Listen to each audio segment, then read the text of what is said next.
In this section, I'm going to talk about an overview and introduction to eukaryotic cells. So starting with the history of eukaryotes, the first eukaryotic cell appeared on Earth about 2 to 3 billion years ago. Bacteria and eukaryotes evolved from a precursor called the last common ancestor. Neither prokaryotic or eukaryotic, it gave rise to bacteria, archaea, and eukarya separately. And then organelles also originated from more primitive cells that became trapped inside of eukaryotic cells. So we talk about the endosymbiont theory, or endosymbiosis. If we look at this term, endo means inside of, symbiosis is talking about two organisms living together. So really this means two organisms, one lives inside of the other. So way back when molecules were beginning to be developed, about 3 to 4 billion years ago, we had RNA particles, and RNA eventually gave rise to DNA, and there was some proteins involved, and then viruses evolved. Viruses then evolved further into archaea and bacteria. And then from there, larger eukaryotic cells evolved. And this kind of coincided with the oxygenation of the environment. So if you remember, way back when, we didn't used to have a lot of oxygen in the Earth's environment, but when these organisms evolved, they started producing oxygen, and with oxygen came the ability to produce a lot more energy. We're going to talk about energy production later on in this course, but when you have oxygen there, you're able to make a lot more energy. And with more energy means more diversification and more different kinds of life. So we had this big, larger eukaryotic cell. And what we believe is that mitochondria and chloroplasts were actually once free-floating bacterial cells that got sucked up inside of a eukaryotic cell, and because they did work for the cell, they stayed, and they started to evolve together, and they turned into the mitochondria and or chloroplasts of the cell. We have some pieces of evidence for this, which I'll talk about in a little bit. But you can kind of think of the endosymbiont theory, and I'll give you a little story about my time in Texas. So I used to live on a farm in Texas, and one day I took a trip to Bandera, Texas. And in that little small town, it was kind of busy, there was a lot of stuff going on, and there was this chicken that was just on the side of the road, and it was getting dark out. The chicken was very stressed. A bunch of people in the town were poking at it, throwing stuff at it. It was definitely out of place in the center of the town. It was not supposed to be there. It was supposed to be on a farm. So me being the animal lover that I am, I decided to rescue this chicken. So I took the chicken, I put it in my vehicle, and I drove back to my farm where I lived with this chicken. And I named her Bandera. Now Bandera produced a lot of eggs for me, and that's kind of why I liked keeping her. I rescued her. She was in danger. She was out in this environment where she was in danger. And I brought her to my house and put her in my chicken pen with the rest of my chickens, and she produced eggs for me. That's kind of what happened here. These mitochondria and chloroplasts used to be free floating. They were in danger. They were exposed to the environment. Anything could come along and kill them and eat them. So instead of being in danger, they got inside of this eukaryotic cell, and the eukaryotic cell said, hey, I'll protect you, but you have to do some work for me. You have to do something for me. Otherwise, it's not going to be a relationship that's going to work out. So this mitochondria and the chloroplasts started producing energy, and chloroplasts produced a food source for the cells, and they developed this symbiotic type relationship. They worked together, and that relationship worked out. Now the pieces of evidence for this, bacteria and archaea have different ribosomes than a eukaryotic cell. And inside of the mitochondria and chloroplasts have their own ribosomes, and the ribosomes are similar to the ribosomes of prokaryotic cells. Mitochondria and chloroplasts have two membranes. One, we believe, was the original membrane to the cell, and one was taken with the cell as they were merging into the cell. So they have two membranes. They can also replicate independently of the big cell. So mitochondria and chloroplasts can replicate all by themselves within the cell. And they have their own genetic material. And their genetic material is circular. Usually Eukaryotic genomes have linear chromosomes, so they're long sticks, and that's what makes up their genetic material. But prokaryotic chromosomes are circular, for the most part. So inside of mitochondria and chloroplasts, they have circular DNA. So all these pieces of evidence, plus the associations that we know to exist, lead us to believe in this theory. It is just a theory, but we strongly believe in it, just like the theory of evolution. So the first primitive eukaryotes were single-celled and independent. They became specialized to perform a particular function in a colony, and then eventually they formed complex multicellular organisms. Tissues and organs evolved, eventually organ systems, and an entire organism. Some of the eukaryotic organisms studied in microbiology include protozoa, which are always unicellular, fungi and algae, which may be unicellular or multicellular, and helminths, which are always multicellular but have unicellular egg or larval forms. Features of eukaryotic cells. So all eukaryotic cells have a membrane: nucleus, mitochondria, endoplasmic reticulum, Golgi apparatus, vacuoles, cytoskeleton, and glycocalyx. Some eukaryotic cells have a cell wall, locomotor appendages, such as cilia or flagella, and chloroplasts. So this is a picture of a eukaryotic cell, and you can see a picture of all of the different organelles. You should take a minute and look at this picture and familiarize yourself with the cell structure. This should be a review from previous classes. So now we're going to go through some of the external cell structures. Flagella. Flagella is a tail-like structure.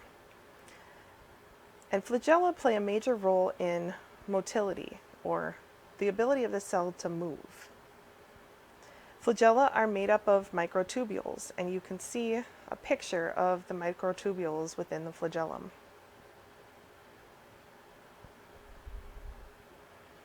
Cilia are similar in structure to flagella, but they're shorter and more numerous, and they're found only in a single group of protozoa and in certain animal cells. They function as feeding and filtering structures on some cells. So they're able to filter food out of the environment, and they can capture that food, and then eventually enzymes can be released and they can help absorb the nutrients from breaking down the food. The glycocalyx. So the glycocalyx isn't commonly talked about in, for example, like an anatomy and physiology or animal biology type course, but it's present and you've heard of it. And if once I start talking about it, you're going to be like, oh yeah, that's part of the glycocalyx. Glycocalyx is really just referring to the extracellular matrix. So it's the outside portion of the cell. Each cell has a cell membrane, and that cell membrane has proteins that are protruding from its surface. And those proteins make up the glycocalyx. They can serve as receptors for the reception of signals. They can serve as anchors for adhesion. Adhesion means sticking to something, so they can help that organism stick to surfaces. And they can also serve as protection. If you imagine a single-celled organism, and in this course, you should always be thinking about a little cell floating around in the environment or floating around in a pond. That cell is all by itself. It's not in a person, it's not associated with another cell, it's just floating around freely, swimming around in a pond. Now that single cell is very vulnerable. We need to have some type of protection. So there's a couple things that can be present on the glycocalyx that wouldn't necessarily be found in a eukaryotic multicellular organism. The slime layer or a capsule. A slime layer is predominantly made up of protein. A capsule is a gel-like substance, and that's going to help form a water barrier around the cell. So slime layer is predominantly protein, and a capsule is a gel-like substance. This extracellular matrix gives this organism protection. Now, if this organism is in a water source and it tries to find a food source, Food in a pond could be pretty scarce. This organism may be swimming for days before it happens to come in contact with a food source. So when it does come in contact with a food source, it wants to be able to stick to that food source.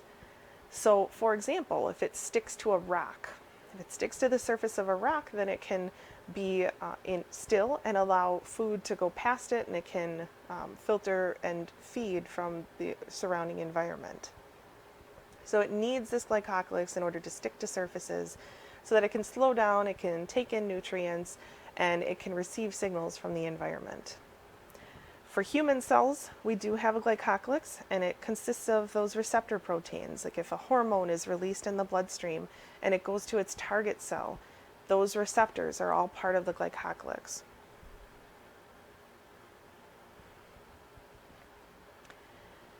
Some eukaryotic cells have a cell wall, so they're found in fungi and algae. We already talked about the composition of fungal and algal cell walls. So fungi have chitin in their cell walls, and algae has pectin or cellulose in their cell walls.